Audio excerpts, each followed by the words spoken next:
آن خطات سه گونه خط نوشتی، یکی او خواندی لا غیر، یکی هم او خواندی هم غیر او، یکی نه او خواندی نه غیر او، آن خط سوم منم.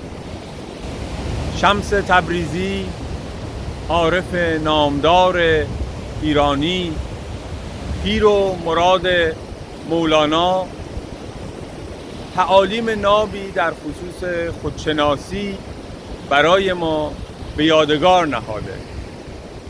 تعالیم ناب با زبانی جذاب که در تنها اثر بازمانده از شمس یعنی مقالات شمس تبریزی به دست ما رسیده است. شمس که می گفت عرصه سخن بس تنگ است، عرصه معنا فراخ، از سخن پیشتر آ تا عرصه بینی تا فراخی یابی.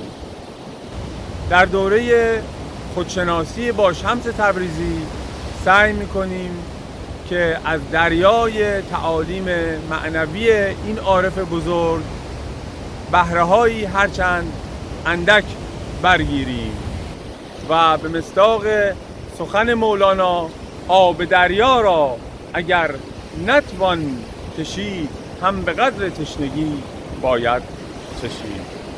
درود بر شما.